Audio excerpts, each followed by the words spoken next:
David Vijay Palluruthy നിന്ന് എന്നോടൊപ്പം ചേരുന്നുണ്ട്. ശ്രീ ഡേവിഡ് വിജയ്, രണ്ട് പ്രധാന രാജ്യങ്ങളാണ് ഇപ്പോൾ നമുക്ക് മുന്നിലുള്ളത്, ചർച്ചയായിട്ട് വരുന്നത്. ഒന്ന് വെനിസ്വേലയാണ്.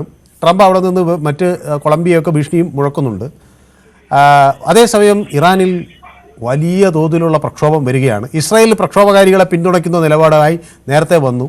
അവിടെ തന്നെ ആക്ഷേപമുണ്ട്, ഇസ്രായേലിൻ്റെ ഒപ്പം തന്നെ അമേരിക്കയും അവരെ പിന്തുണയ്ക്കുന്നുവെന്ന്.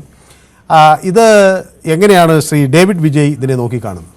അല്ല, അത് ഈ പ്രശ്നം ഇറാന്റെ ഒരു പ്രശ്നം എന്ന് പറഞ്ഞിട്ടുണ്ടെങ്കിൽ പഴയ കാലത്ത് ഷാ ഭരിക്കുമ്പോഴും പ്രശ്നങ്ങളുണ്ടായിരുന്നു. അദ്ദേഹത്തെ അട്ടിമറിച്ചിട്ട് വേണമെങ്കിൽ മറ്റൊരു വ്യക്തി, അദ്ദേഹം കുറച്ച് ക്രൂരത കാണിച്ചിട്ടുണ്ടെന്നുള്ളതൊക്കെയാണ് ഇന്നത്തെ പറയപ്പെടുന്നത്. എന്നാൽ അത് കഴിഞ്ഞ് ഗൊമൈനിമാരുടെ അടുത്ത്, ഈ മുല്ലാമാരുടെ അടുത്തും, ഇവിടെ ചൈനയുടെ ഏറ്റവും വലിയ പ്രോഗ്രസ് അതല്ലേ. അവിടെ ചൈന കമ്മ്യൂണിസം അല്ല ഫോളോ ചെയ്യുന്നത്, കൺഫ്യൂഷനിസമാണ്.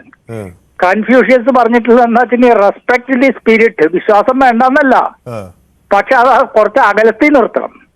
അത് കഴിഞ്ഞിട്ടുള്ള വിശ്വാസം മതി.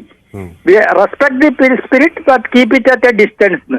ഇതിൽ നിന്ന് മാറിപ്പോയ അഫ്ഗാനിസ്ഥാനാകട്ടെ ഇറാൻ ആകട്ടെ എല്ലാ ആഭ്യന്തര പ്രശ്നങ്ങൾ കൊണ്ട് വരും. ഇപ്പൊ വെനിസ്വേലയിൽ സംഭവിച്ചത് താങ്കൾ എന്റെ അടുത്ത് ഒരു ചോദ്യം ചോദിക്കാതിരിക്കും, അവിടെ ഏത് മുല്ലായോ മുക്രിയോ അവിടുത്തെ എന്ത് വിശ്വാസം ശരിയായിരുന്നു? അത് വേറൊരു, it is called pure inefficiency. അത് ഞാൻ അതിൽ ആ ഒരു ഘട്ടത്തിൽ ഇപ്പൊ അങ്ങ് പറഞ്ഞപ്പോൾ ഞാൻ ഓർത്ത്, ഈ വെനിസ്വേലിയൻ പ്രസിഡന്റ് നമ്മുടെ സായ് ബാബയുടെ ഭക്തനായിരുന്നു എന്നാണ്. ഞാൻ ഞെട്ടിപ്പോയി. അദ്ദേഹം സായ് ഭക്തനായിരുന്നു എന്ന് പറയുന്നത്. അയ്യോ, ഞാൻ ഒന്നും പറയില്ല. കാരണം എനിക്ക് നല്ല ഒരുപാട്, ഞാൻ ആന്ധ്രയിൽ ഇരുന്നിട്ടില്ല കുറച്ചു കാലേ, ഏരിയ മാനേജറൊക്കെ ആയിട്ട്. അപ്പൊ ഞാൻ അവിടെ എന്റെ റെപ്രസെന്റേറ്റീവ്മാരുടെ ഒരു മീറ്റിംഗ് നടത്തുമ്പോ ഒരു ചങ്ങാതി, ഞാനത് ഫോണിൽ കൂടി പറയാൻ കൊള്ളില്ല, വളരെ മോശമായ രീതി, വേറൊരുത്തരാണെങ്കിൽ നമ്പർ 1 ഡിവോട്ടി അദ്ദേഹത്തിന്റെ, അദ്ദേഹം ഇവിടെ വന്നിട്ടുണ്ടെന്നൊക്കെ പറയുന്നത് കേട്ടു. എനിക്കും ആ പരിചയമുള്ള പലരുണ്ട്. പക്ഷെ അവർക്ക് ഹർട്ട് ചെയ്യണ്ട, ഞാൻ ഇതിനെ കുറിച്ചിട്ട് ആ വ്യക്തിയെ കുറിച്ച് പറയില്ല. കാരണം നമ്മുടെ ഇവിടെ കേരളത്തിൽ തന്നെ ഉണ്ടെന്ന്. ഞാനൊരു സ്ഥലത്ത് കുറച്ച് ദിവസം മുമ്പ് നമ്മുടെ വീട്ടില് നമ്മളെ അതുപോലെ റെസ്പെക്ട് ചെയ്യുന്ന ഒരു ചങ്ങാതി, അദ്ദേഹത്തിന്റെ വീട്ടിൽ പോയി ചെന്നപ്പം അവിടെയും ഒരു വലിയ ഫോട്ടോ ഒക്കെ ഇദ്ദേഹത്തിന്റെ വെച്ചിരിക്കുന്നു. അപ്പൊ അവരൊരു ഭക്ത സംഘടന തന്നെയുണ്ട്.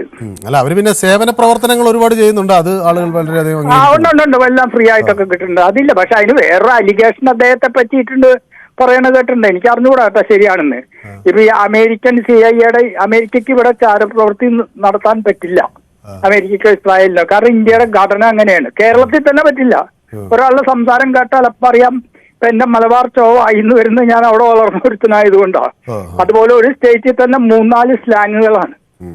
അപ്പൊ ഇങ്ങനത്തെ ചില ആൾക്കാർ കൂടിയേ പിടിച്ചു കയറാൻ പറ്റുള്ളതുകൊണ്ട് തൃശ്ശൂർക്കാർ സംസാരിക്കുന്ന പോലെയല്ല എറണാകുളംകാർ സംസാരിക്കുന്നത്. അപ്പൊ അതുപോലെ ഇന്ത്യയിലെ ഒരു സംസ്ഥാനത്തും ചാരവൃത്തി അത്ര എളുപ്പമല്ല മറ്റുള്ള വെസ്റ്റേൺ രാജ്യങ്ങളിൽ നടത്തുന്ന കൂട്ട്. അപ്പൊ അതുകൊണ്ട് ഞാൻ ചോദിക്കുന്നത്, ഈ പല ആളുകളും പറയുന്നത് ഇപ്പൊ ട്രംപിന്റെ ഒരു ഗ്ലോബൽ പോലീസിങ് ഫാക്ടർ, അത് നമ്മൾ ഭയക്കേണ്ടതുണ്ടോ? നമ്മുടെ രാജ്യം, നമ്മൾ ഇന്ത്യ സ്ഥാനായിട്ട് നിന്നാൽ ഭയക്കേണ്ടതൊന്നുമില്ല. ഇന്ത്യയിൽ അങ്ങനത്തെ പ്രശ്നങ്ങളും ഇല്ല. ഇന്ത്യ സ്ഥാനായിട്ട് നിൽക്കും. എസ്പെഷ്യലി ഇപ്പോഴത്തെ പ്രധാനമന്ത്രിയെ പറ്റിയിട്ട് എന്ന് വെച്ചാൽ ഈ ക്രിസ്ത്യാനികൾക്കെതിരെയുള്ള ആക്രമണം എന്നൊക്കെ പറയുന്നത് അത് ഇന്നലെയും തുടങ്ങിയതല്ലേ. ഞാൻ 80കളിൽ 70s ഞാൻ ഛത്തീസ്ഗഡ്, അന്ന് ഒറ്റ സംസ്ഥാനമായിരുന്നു മധ്യപ്രദേശ്. അന്ന് ഈ ജമീന്ദാർമാരുടെയും മറ്റവരുടെയൊക്കെ ഉപദ്രവങ്ങളുണ്ട്. ഈ അവർക്കെന്നും അടിമകളെ വേണം, അവര് പഠിക്കാൻ പാടില്ല. അത് ഗുജറാത്തിൽ കണ്ടില്ല എന്ത് പ്രോഗ്രസ് ആണ് ക്രിസ്ത്യൻ മിഷണറീസ് നേടുന്നത്. അവിടെ ജാംനഗറിൽ തന്നെ എത്ര സ്കൂളുകളും പള്ളികളും അവരുടെ ക്രിസ്മസ് സെലിബ്രേഷനൊക്കെ കാണണം. അവരാരും നമ്മൾ കൺവെർട്ട് ചെയ്യുന്നില്ല. ഇവിടെ പ്രശ്നങ്ങളൊന്നുമില്ല. അതുകൊണ്ട് ബംഗ്ലാദേശിൽ നിന്ന് പറഞ്ഞിട്ടുണ്ടെങ്കിൽ അത് അവർ ഫെനാറ്റിക് ആയല്ലോ. അതുപോലെ ഇത് രണ്ട് സൈഡാണ്. അത് ഈ ചൈനയുടെ ഏറ്റവും വലിയ പ്രോഗ്രസിന്റെ കാരണം എന്താ വെച്ചാൽ respect the spirit but keep it at a distance. അവരാരെയായാലും ഒരു മതക്കാരെയും അമിതമായിട്ട് സ്വാധീനം ചെലുത്താൻ പറ്റില്ല. ഇപ്പൊ ഒരു കുർബാനയ്ക്ക് മുമ്പ് വായിക്കുന്ന ലേഖനം തന്നെ ഗവൺമെന്റിന് അപ്രൂവലിന് കൊടുക്കാം, ചോദിച്ചാൽ തരില്ല എന്നൊന്നും പറയാൻ പറ്റില്ല. അത്രയുള്ള അവിടെ നല്ല മിഷൻ വർക്ക് നടക്കുന്നുണ്ട് ക്രിസ്ത്യൻസിന്റെ. ഒത്തിരി പേര് ക്രിസ്തുമതം സ്വീകരിക്കുന്നുണ്ടെന്ന് പറയുന്നുണ്ട്. അതുകൊണ്ട് ഇവിടുത്തെ കാര്യം നോക്കണ്ട. പക്ഷെ നമ്മളെ സംബന്ധിച്ചിടത്തോളം ഇത് എഫക്ട് ചെയ്യില്ല. പക്ഷെ ഇറാന്റെ ഓയിലൊക്കെ നമുക്ക് അത്യാവശ്യമാണ്. കാരണം എന്താണെന്ന് വെച്ചിട്ടുണ്ടെങ്കിൽ ഞാൻ ജാംനഗറിലുണ്ട്, ഖബ്ബാർ എന്ന് പറഞ്ഞൊരു അവിടുത്തെ ഒരു പോർട്ടിന്റെ ഇത് കോൺട്രാക്ട് നമ്മുടെ വിഴിഞ്ഞം പോലെ അഡാനി ഏറ്റെടുത്തിട്ടൊക്കെ ഉണ്ട്. അതുകൊണ്ട് അവിടെ നമുക്ക് ഇന്ത്യയെ സംബന്ധിച്ചിടത്തോളം പ്രത്യേകിച്ച് ഈ ട്രംപ് അവിടെ കയറി അടിച്ച് ഇറാൻ മോശമായി പോയത് കൊണ്ട് നമുക്ക് എന്തെങ്കിലും ബെനിഫിറ്റ് കിട്ടും എനിക്ക് തോന്നുന്നില്ല. ഓക്കെ, വ്യക്തമാണ് താങ്കളുടെ അഭിപ്രായം. അപ്പം യൂട്യൂബിൽ എന്നോടൊപ്പം ചേർന്ന് പ്രദീപ് ഉണ്ട്. പ്രദീപ്, ഈ വിഷയത്തിൽ പ്രദീപ് എന്താണ് പറയുന്നത്? ഒരു രാജ്യം വലിയ പ്രതിസന്ധിയിലാണ്. ആ പ്രതിസന്ധിക്ക് കാരണം ആര് എന്നാണ് പ്രദീപ് കരുതുന്നത്? നമസ്കാരം മിസ്റ്റർ മനു. നമസ്കാരം. മതമാണ് പ്രശ്നം, മറ്റത് കമ്മ്യൂണിസമാണ് പ്രശ്നം. ഈ രണ്ട് കാര്യങ്ങളും പ്രശ്നമാണ്. ഈ രണ്ട് കാര്യമാണ് ലോകത്ത് സമാധാനം ഇല്ലാതാക്കിയിട്ടുള്ളതും ലോകത്ത് ജനങ്ങളെ കൂട്ടക്കുരുതി നടത്തിയ രണ്ട് സാധനങ്ങളുടെ പേരാണ് ഒന്ന് മതം, രണ്ട് കമ്മ്യൂണിസം. വെനിസലയെ കുറിച്ച് പറഞ്ഞുകൊണ്ട് തൊട്ടു മുന്നേ ഒരു സുഹൃത്ത് കരയണേണ്ടു. ആ കമ്മ്യൂണിസം കാരണമാണ് ആ നാട് ആ ഗതിയിലായത്. ഈ ഇറാൻ എന്ന് പറയുന്ന ഈ നാട് മിഡിൽ ഈസ്റ്റിലെ പാരീസ് ആയിരുന്നു 71 കാലഘട്ടങ്ങളിൽ. അറിയാമായിരിക്കും. ഒരുപാട് പുസ്തകം വായിക്കുന്ന പലർക്കും അത് അറിയാമായിരിക്കും, അല്ലെ? ചെറിയ പുസ്തകം വായിക്കുന്നവർക്കും അറിയാമായിരിക്കും. വസ്ത്രം അവിടുത്തെ സ്ത്രീകൾ തലം മറയ്ക്കാറില്ല. അവർ വളരെ വെസ്റ്റേൺ ആയിട്ട് മോഡേൺ രീതിയിൽ, ഈവൻ അഫ്ഗാനിസ്ഥാൻ പോലും അതേ രീതിയിൽ ജീവിച്ചു കൊണ്ടിരുന്ന ഒരു സംസ്കാരം, വളരെ വളരെ വളരെ പ്രൗഢമായി ജീവിച്ചിരുന്ന, ആഡംബരമായി ജീവിച്ചിരുന്ന ഒരു സംസ്കാരത്തിൽ മതമെന്ന ആ തീവ്രവാദി രൂപം അവരിൽ പ്രാപിച്ച് ഇപ്പോഴത്തെ ആയത്തുള്ള ഖമേനിയുടെ കെയറോസിൽ ആ രാജ്യം. മനു, ഇതിനെല്ലാം പുറകിലൊരു സത്യമുണ്ട്. ഒരു കാലത്ത് ഇസ്രയേലിന്റെ ഏറ്റവും അടുത്ത സുഹൃത്തായിരുന്നു ഈ ഇറാൻ. ഇറാനിലെ മതതീവ്രവാദം വന്നതിന് ശേഷം ഇസ്രയേലിനെ തള്ളി പുറത്താക്കുകയും അതോടൊപ്പം തന്നെ ഈ അമേരിക്കയുമായിട്ട് ശത്രുതയിൽ അവർ തുടങ്ങി. അവിടെ നിന്ന് തുടങ്ങിയ പ്രശ്നങ്ങളാണിത്. പിന്നെ അവിടുത്തെ ജനങ്ങൾക്ക് സ്വാതന്ത്ര്യമില്ല. അവിടുത്തെ ഇന്ന് നമ്മളൊരു 2 വർഷത്തിന് മുമ്പല്ലേ നമ്മൾ പത്രങ്ങളിലും എല്ലാം വായിച്ചത്, അവിടെ ഒരാള് ഹിജാബ് ധരിക്കാത്തതിന് ആ കുട്ടിയെ വധത്തിന് ഇരയാക്കിയെന്ന്. ഹലോ, കേൾക്കുന്നു അല്ലേ? എന്തോ ഡെത്ത് പെനാൽറ്റി കൊടുത്തതാ.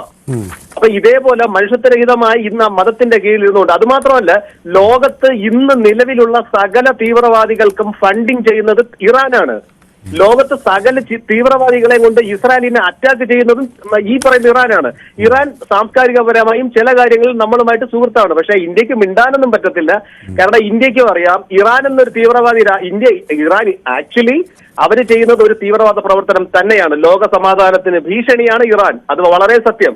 പിന്നെ നമ്മൾ ഇവിടെ കിടന്നുകൊണ്ട് കുറച്ചുപേർ കരഞ്ഞതുകൊണ്ടൊന്നും ഇറാനെ രക്ഷിക്കാൻ പറ്റത്തില്ല. കാരണം ഇറാനിലെ ജനങ്ങൾ തന്നെ തിരിച്ചറിഞ്ഞു തങ്ങൾ പണ്ടൊരിക്കൽ എങ്ങനെയോ മഹത്വമായി വളരെ മനോഹരമായി ജീവിച്ചിരുന്ന ഒരു സംസ്കാരത്തിലും ജീവിത രീതിയിലും മതം ഒരുപാട് തലയേക്കേറിയപ്പോ തീവ്രവാദി രീതിയിലായി. മനു, ഒന്നുകൂടെ പറഞ്ഞു വെക്കാം. ഈ ഇറാൻ ഇത്രയും ഈ യുറേനിയം സന്തുഷ്ടീകരിച്ച് അവർ ഇസ്രായേൽ ഇതുണ്ടാക്കുന്നു, ന്യൂക്ലിയർ വെപ്പൺ. ആരെ അടിക്കാനാണ്? ആരെ കൊല്ലാനാണെന്നേ? തൊട്ടടുത്ത് കിടക്കുന്ന ഇപ്പം പറഞ്ഞില്ലേ സുന്നി ഷിയ എന്ന് പറഞ്ഞില്ലേ, ആ ഷിയ രാജ്യങ്ങൾക്കെതിരെ ഇവൻ ഉപയോഗിക്കും. അറിയാമോ?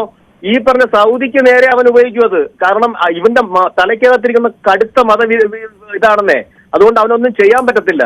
അതേപോലെ തന്നെയാണ് ഈ നമ്മുടെ ഇസ്രയേലിൽ അവർ തീർച്ചയായിട്ടും ഈവൻ ആ ന്യൂക്ലിയർ ബോംബ് ഉപയോഗിക്കും. പിന്നെ തീവ്രവാദികളുടെ കയ്യിൽ ഈ സാധനം എത്തിക്കഴിഞ്ഞാൽ അത് കറങ്ങി തിരിഞ്ഞ് ഇന്ത്യക്കും വരും.